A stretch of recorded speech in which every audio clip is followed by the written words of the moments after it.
بسم اللہ الرحمن الرحیم یا ایہا الذین آمنوا اتقوا اللہ ولتنظر نفس ما قدمت لغد واتقوا اللہ ان اللہ خبیر بما تعملون۔ اے ایمان والو، اللہ سے ڈرتے رہو اور ہر شخص کو دیکھنا چاہیے کہ اس نے کل یعنی آخرت کے لیے کیا سامان بھیجا ہے، اور ہم پھر کہتے ہیں کہ اللہ سے ڈرتے رہو، بے شک اللہ تمہارے سب اعمال سے خبردار ہے۔ بسم اللہ الرحمن الرحیم، الحمد للہ رب العالمین، والصلاة والسلام على اشرف الانبیاء والمرسلین وعلى آلہ واصحابہ اجمعین ومن تبعہم بإحسان الى یوم الدین۔ قابل صد احترام حضرات شائقین و شائقات سچا پیغام، السلام علیکم ورحمۃ اللہ وبرکاتہ۔ آج کی محفل میراث النبی کے نورانی پروگرام میں آپ کا استقبال ہے۔ اہلا و سہلا مرحبا۔ ہم آپ تمام حضرات و مستورات کا خیر مقدم کرتے ہیں۔ محترم حضرات و خواتین، تعلیم کا آغاز ہو رہا ہے۔ سب سے پہلے آداب تعلیم کا لحاظ کرتے ہوئے تعلیم کی طرف متوجہ ہو جائیں۔ پورے دھیان سے سننا، عمل کی نیت سے سننا اور تبلیغ کی نیت سے سننا، یعنی سنی ہوئی باتیں دوسروں تک پہنچانے کے جذبے سے سننا چند خاص آداب تعلیم ہیں۔ امید ہے کہ آپ حضرات ان آداب کا ضرور خیال رکھیں گے۔ جزاکم اللہ۔ بسم اللہ الرحمن الرحیم۔ جب اللہ تعالیٰ کو یہ منظور ہوا کہ نبیوں اور رسولوں کا سلسلہ ختم کرنے کے ساتھ کائنات کی رہنمائی اور فلاح و سعادت کے لیے ایک ایسا صحیفہ نازل کرے جو رہتی دنیا تک رشد و ہدایت کا فرض انجام دیتا رہے، جو ابد تک کے لیے روشنی کا مینار ہو، جس سے آئندہ آنے والی قومیں رہنمائی حاصل کرتی رہیں، جس کا پیغام اور جس کی رہنمائی قوم و وطن، جغرافی، حدود، حتیٰ کہ زمان و مکان کی قید سے ماورا ہو، تو اس نے اپنے آخری نبی صلی اللہ علیہ وسلم پر دین و دنیا کی فلاح اور سعادت، رشد و ہدایت کا ایک جامع اور کامل ترین دستور نازل کیا، جو قرآن کریم کی صورت میں ہمارے پاس موجود ہے۔ جس طرح اللہ تعالیٰ نے حضور صلی اللہ علیہ وسلم کو تمام انبیاء کرام کی علمی اور عملی کمالات اور فضائل و محاسن کا مجموعہ بنایا، اور کمالات نبوت کو آپ صلی اللہ علیہ وسلم کی ذات پر ختم کر کے خاتم النبیین کے منصب پر فائز کیا، اسی طرح آپ پر نازل ہونے والے اس دستور ہدایت اور آئین فلاح و سعادت کو تمام پچھلی آسمانی کتابوں اور الہی علوم و معارف کا خلاصہ، لب و لباب اور گنج و گراں مایہ بنا دیا۔ اس میں انفرادی مشکلات اور مصائب کا حل بھی موجود ہے، اور اجتماعی مسائل کا بھی حل موجود ہے۔ کوئی پہلو ایسا نہیں، چاہے وہ معاش اور اقتصاد سے متعلق ہو، یا اصلاح معاشرے سے، یا اس کا تعلق امور مملکت سے ہو، غرض یہ کہ کوئی ایسا پہلو نہیں جس کے متعلق اس کتاب میں مکمل رہنمائی موجود نہ ہو۔ امام فخر الدین رازی رحمۃ اللہ علیہ کہتے ہیں کہ تمام آسمانی صحیفوں کا خلاصہ اور نچوڑ قرآن کریم ہے۔ یہی وجہ ہے کہ قرآن کریم پر ایمان لانا تمام آسمانی صحیفوں پر ایمان لانے کے مترادف ہے، اور قرآن کریم کا انکار تمام الہی کتابوں کا انکار ہے۔ اس ابدی دستور اور کامل ترین کتاب کے بارے میں خود اللہ تعالیٰ نے ارشاد فرمایا ہے، بلا شبہ یہ قرآن سیدھے راستے کی نشاندہی کرتا ہے۔ ایک اور جگہ ارشاد ہے کہ ہم نے اس کتاب میں کسی چیز کو ادھورا نہیں چھوڑا، تمام خوبیاں اس پروردگار کے لیے ثابت ہیں جس نے اپنے بندے حضرت محمد صلی اللہ علیہ وسلم پر کتاب نازل فرمائی اور اس میں ذرہ برابر بھی کمی نہیں رکھی۔ حضور صلی اللہ علیہ وسلم نے بھی اپنے بے شمار ارشادات میں قرآن کریم کی فضیلت اور عظمت بیان فرمائی۔ ایک جگہ ارشاد فرمایا کہ تم میں سے سب سے بہتر وہ آدمی ہے جس نے قرآن کی تعلیم حاصل کی اور دوسروں کو اس کی تعلیم دی۔ ایک جگہ ارشاد ہے اللہ تعالیٰ کے کلام کی فضیلت دوسرے کلام پر وہی ہے جو خود اللہ تعالیٰ کو اپنی تمام مخلوقات پر ہے۔ ایک اور حدیث میں ارشاد ہے کہ قرآن شفاعت کرنے والا ہے اور اس کی شفاعت قبول کی جائے گی، اور مخالفت بھی کرنے والا ہے، اس کی مخالفت بھی سنی جائے گی۔ جو شخص اس کو پیشوا بنا لے گا اس کو جنت میں لے جائے گا، اور جو اسے پسے پش ڈال دے گا اس کو جہنم میں پہنچائے گا۔ ایک اور حدیث میں ارشاد ہے قرآن کریم کے حافظ اللہ تعالیٰ کے دوست ہیں، جو ان سے دشمنی کرے گا وہ گویا اللہ تعالیٰ سے دشمنی کرے گا، اور جو ان سے دوستی کرے گا وہ گویا اللہ تعالیٰ سے دوستی کرے گا۔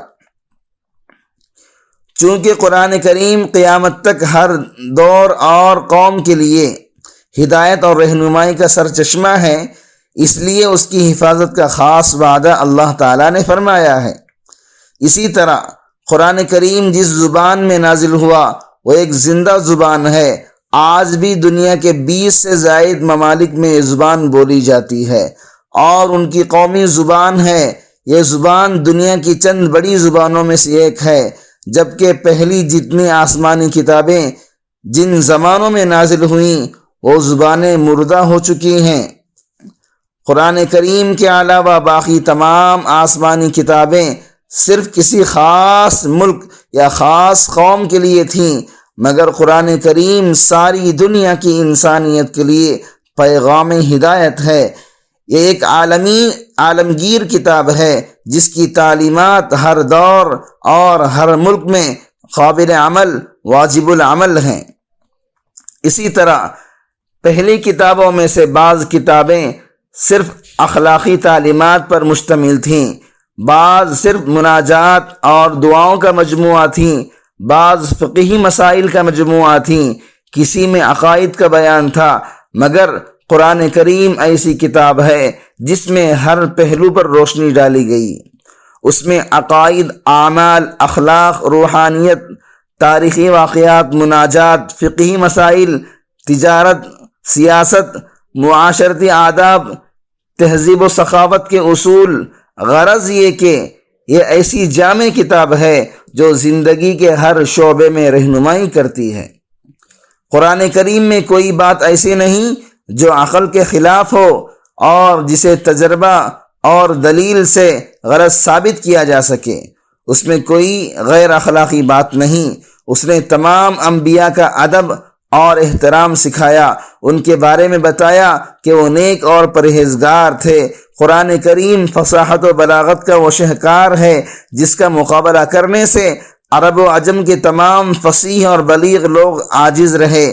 قرآن کریم میں سب مخالفوں کو دعوت دی گئی کہ وہ ایک چھوٹی سی قرآنی سورت کے مقابلے میں کوئی سورت بنا کر لے آئیں، مگر کوئی بھی مقابلے کی جرأت نہ کر سکا، کیونکہ یہ تو اللہ تعالیٰ کا کلام ہے، کسی بندے کا بنایا ہوا کلام نہیں۔ پھر کوئی بندہ اس کا مقابلہ کس طرح کر سکتا ہے؟ اس کی دعوت اور پیغام بھی سچائی سے بھرپور ہے، اس کے دلائل نہایت مضبوط اور مستحکم ہیں۔ اس کے علاوہ اور بھی بہت سی خصوصیات ہیں جو علماء کرام سے معلوم کر سکتے ہیں۔ محترم ناظرین کرام، اس دینی اور ایمانی بیان کو سننے کے دوران ہی اس کو لائک کر دیجئے اور شیئر بھی کر دیجئے تاکہ دوسرے بھی اس سے فائدہ اٹھا سکیں۔ اللہ آپ کو جزائے خیر عطا فرمائے۔ حضرات گرامی، رمضان کا پہلا عشرہ رحمت، دوسرا عشرہ مغفرت اور آخری عشرہ جہنم سے آزادی اور خلاصی کا ہے۔ رمضان شروع ہوتا ہے تو اللہ تعالیٰ کی رحمتیں بندگان مومن پر تقسیم ہونا شروع ہو جاتی ہیں، اور دوسرے عشرے میں مغفرت بٹتی ہے، اور رمضان کے ختم ہوتے ہوتے امت مسلمہ کی مغفرت کے فیصلے ہو جاتے ہیں۔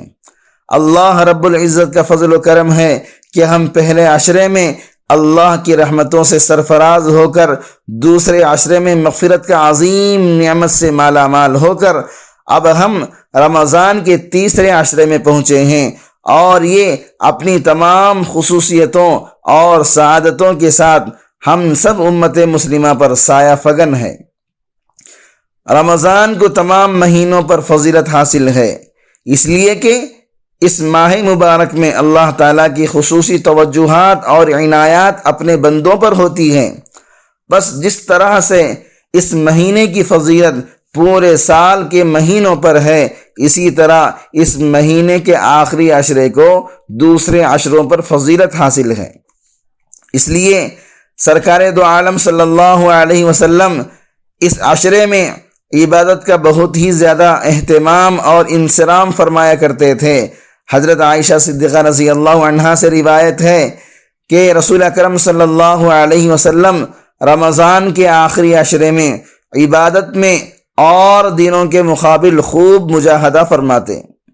ایک دوسری روایت میں ہے جب رمضان کا آخری عشرہ ہوتا تو رسول اکرم صلی اللہ علیہ وسلم عبادت کرنے کے لیے کمر کس لیا کرتے، مطلب یہ کہ پوری طرح تیار ہو جاتے عبادت کے لیے، شب بیداری فرماتے اور اپنے گھر والوں کو بھی جگاتے۔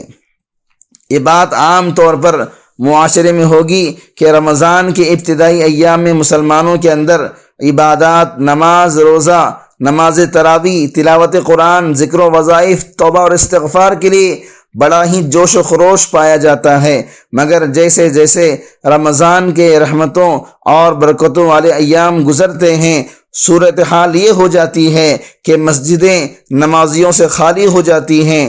آخری عشرے میں نماز تراویح میں وہی لوگ بچتے ہیں جو 5 وقتہ نمازوں کے پابند ہوتے ہیں۔ یہ صورتحال بے حد نقصان دہ اور خسارے والی ہے، اس لیے کہ رمضان کا یہ آخری عشرہ بنسبت دوسرے عشرے کے زیادہ مبارک اور بابرکت ہے۔ ان میں بندگان مومن عبادتوں سے غافل ہو جاتے ہیں، جبکہ سنت نبوی کے مطابق ان دنوں میں عبادات کا اہتمام دوسرے ایام کے مقابلے میں زیادہ کرنا چاہیے۔ شب قدر کے ہونے کے زیادہ امکانات بھی اسی آخری عشرے میں ہوتے ہیں۔ شب قدر ایسی رات ہے جو ثواب کے لحاظ سے 1000 مہینوں سے زیادہ افضل اور بہتر ہے۔ جس عشرے میں خصوصی انعام اور اتنی قیمتی اور مبارک رات ہونے کا امکانات ہوں، پھر تو اس میں اور بھی زیادہ اس کے حصول اور رب کی رضا اور خوشنودی کی تلاش اور جستجو اور طلب ہونی چاہیے۔ کفارہ مجلس کی دعا پڑھ لیجئے۔ سبحانک اللہم و بحمدک، اشہد ان لا الہ الا انت، استغفرک و اتوب الیک۔